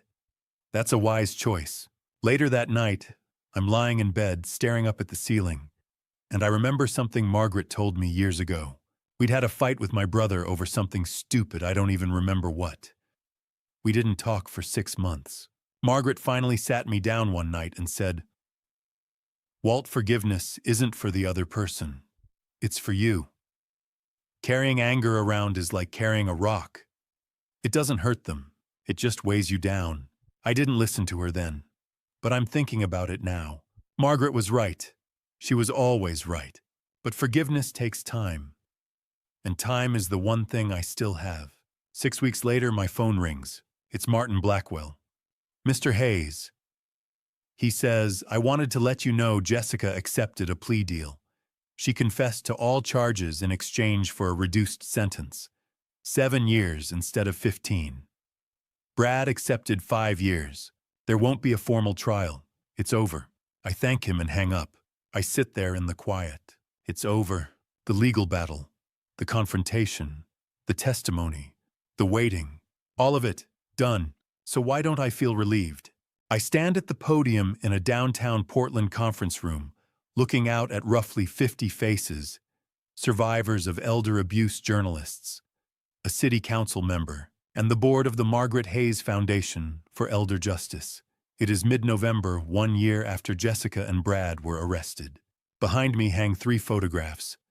Margaret at our wedding, Tyler on the backyard swing, and Frank and me reviewing evidence. I begin. A year ago, those I trusted most plotted to take my home and freedom. Thousands of older Americans face similar betrayals every year. The Margaret Hayes Foundation offers free legal representation, investigative support, and counseling to victims of elder abuse. Our $200,000 in seed funding came from recovered assets and donations. Every dollar protects our community's most vulnerable. Frank sits in the front row nodding. Martin Blackwell is beside him with his legal pad. Detective Sarah Patterson stands near the door badge on her belt. Tyler, now 17 and a high school senior, sits beside Sarah. His eyes are more focused than they were a year ago. He just applied to Portland State's Justice Studies program. Last week he told me, "Grandpa, after I graduate next summer, I want to spend every break volunteering for the foundation." I nodded. "We'll be lucky to have you. Jessica is not here. She is still incarcerated at Coffee Creek Correctional Facility. 1 year has passed, not enough to erase the pain, but enough for her letters to shift from excuses to genuine remorse. She has at least 4 more years before parole eligibility. Over 12 months, I received 4 handwritten letters from her, each apologizing, explaining, pleading. I replied once with a short postcard. "I hope you are safe. I am not ready for more." I keep them all in Margaret's desk drawer. 10 months after her arrest, Tyler asked to visit her. I drove him to the prison and waited while he went inside for 30 minutes. When he returned, his eyes were red. Halfway home, he said quietly, "She asked if I forgive her. I said I'm trying, but I need more time." I squeezed his shoulder. "That's honest? Honesty is enough." 6 months after the foundation's launch, 18 months after Jessica's arrest, I made my own visit. I sat across from her plexiglass between us and picked up the phone. She looked older, hair tied back, face pale, hands clasped. "Dad, thank you for coming." I let the silence stretch, then asked, "Are you okay?" She shook her head. No, but I'm alive, and I think about you and Tyler every day. I know I can't undo what I did. I just want you to know I see it now. I nodded slowly. I'm trying to forgive you, Jess. It's a process. Some days I've made progress. Other days I'm still angry. But I refuse to carry that anger forever. Margaret used to say, forgiveness is not for the other person. It's so you can let go of the rock you're carrying. Jessica wiped her eyes. Is Tyler okay? I hesitated. He's strong, applying to college, wants to help at the foundation. Her face crumpled. That's good. Tell him I'm proud of him. I promised. We talked for 10 more minutes. Small things, careful things, and when the guard signaled time, I stood and placed my palm against the glass. She did the same. I left feeling lighter, though the weight was not entirely gone. Back in my office, I sit alone looking at a framed 2015 photograph of Margaret holding a watering can in our backyard sunlight in her hair. I whisper, "We did it, Maggie. We built something beautiful. Over the past 12 months, we've helped more than 20 cases like mine. The number is small compared to the thousands of victims out there. But for every elderly person, we help keep their home. That's a complete victory. I think about Frank, who answers my calls at any hour. Martin, who waived his fees. Sarah, who visits every Thursday. Tyler, who does homework at the kitchen table and asks thoughtful questions about justice and mercy. At 69, I have learned that family is not only who you are born to, it is who stands beside you when everything falls apart and helps you build again. One Saturday afternoon, Tyler and I sit on the old swing in the backyard. The ropes creak softly. He asks, "Do you ever regret it?" Turning Mom in, I think for a long moment, then shake my head. I regret that it came to that. I regret the years of lies. But no, I don't regret protecting you or this house or the truth. Love doesn't mean letting someone destroy you. Sometimes it means saying no. He nods and leans his head on my shoulder. I love you, Grandpa. I love you too, kid. The sun sets, painting the Portland sky orange and purple. The foundation's work will continue. Jessica will serve her time, and one day maybe we will sit together without glass between us. For now, I have a grandson preparing for college with dreams of justice, a team who became family, and a mission that honors Margaret's memory. The foundation we built is strong. The foundation we are is stronger still. I've told you this family story, not because I want you to admire the dad revenge of an old man pushing 70. I'm telling you because I want you to learn what cost me dearly to understand never trust blindly, even if it's your own child. I signed papers without reading them carefully. I trusted Jessica simply because she smiled and called me Dad. I thought family love could replace vigilance. And I was wrong. Don't be like me, read every legal document before you sign. Ask an independent lawyer. Protect yourself even when the person across from you is family. The lesson from my family story is simple: love doesn't mean abandoning boundaries. Forgiveness doesn't mean letting others destroy you. And sometimes dad revenge isn't about vengeance. It's about standing up to protect what's right, even when you must face your own children. My personal view, after everything, God gave me strength to fight when I thought I had no way out. He didn't save me from the storm, but he gave me people like Frank, Martin, Sarah, and Tyler, people who stood by me when everything collapsed. That's the real miracle.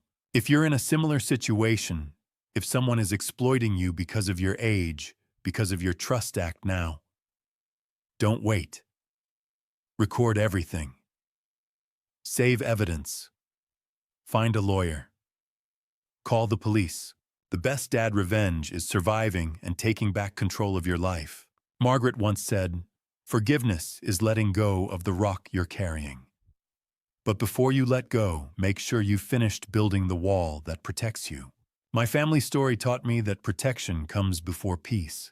Final note: this content contains dramatized storytelling elements for educational purposes. Some details are fictionalized, but the lessons and messages are entirely valuable. If this style doesn't suit you, that's okay. Please seek content that better fits your needs.